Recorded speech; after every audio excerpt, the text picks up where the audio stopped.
क्यों इस संशोधन को लाने की जरूरत पड़ी एनडीए सरकार को? हमारा जो वक्फ एक्ट था अभी तक अमेंडमेंट के पहले, ये एक मुस्लिमीकरण का एक साधन था। इसमें जो एक कमी है, बहुत बड़ी कमी है, जिसमें बहुत प्रॉब्लम आने वाली है फ्यूचर में, सिर्फ गवर्नमेंट की प्रॉपर्टीज और एएसआई की प्रॉपर्टीज का तो प्रावधान बना दिया, लेकिन बाकियों का क्या?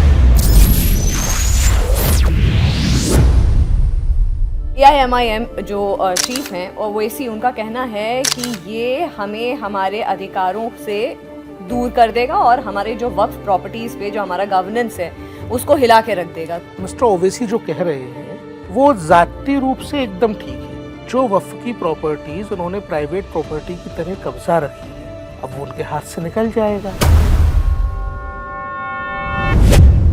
तो जो यतीमों का, विधवाओं का, गरीबों का, मजलूमों का हक है, अब उनके कब्जे से जा रहा है। असदुद्दीन ओवैसी को आप लोग ही सीरियसली लेते हैं। जिस असदुद्दीन ओवैसी को नोटा के बराबर वोट दिल्ली के अंदर आते हैं, हैदराबाद के बाहर जिसको कोई मुसलमान भी वोट नहीं करता, 20 करोड़ मुसलमान है इस देश के अंदर, असदुद्दीन ओवैसी को कितने वोट मिलते हैं? 1 करोड़ मुसलमान भी असदुद्दीन ओवैसी को वोट नहीं करता है।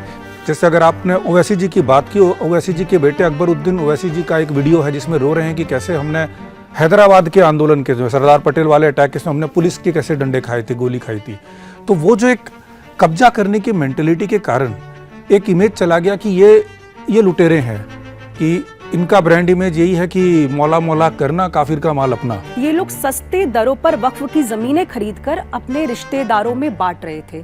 तो ये इस सब चीजों पर रोक लग पाएगी इस संशोधन विधेयक से। मैं अभी साबित कर दूंगा कि ये जो वक्फ है, इसका जो कॉन्सेप्ट, इसकी जो अवधारणा है, ये किस पर टिकी है? ये टिकी है मुस्लिम लॉ। ये देश क्या है? ये देश तो सेकुलर है। जब ये देश सेकुलर है तो ये जो मुस्लिम लॉ की अवधारणा पर एक कॉन्सेप्ट कैसे चलता है? जो लोग दरगाह में नहीं मानते, मतलब वहाबी, देवबंद, तबलीग जमात और अहले हदीस, ये दरगाह की प्रॉपर्टी को कंट्रोल करें। इतनी पावर्स विश्व में देखा गया किसी वक्फ बोर्ड के पास नहीं है जितनी पावर्स एक के पास है जी। इससे ज्यादा पावर है वो हमास क्लेम करता है कि पूरा का पूरा जो क्षेत्र है जहाँ पर वो बम फेंकता है, वो उसको अल्लाह के द्वारा दी हुई वक्फ की प्रॉपर्टी है और वो उसको मानकर करता है। आपको क्या लगता है, क्या देश में मुसलमान खतरे में है?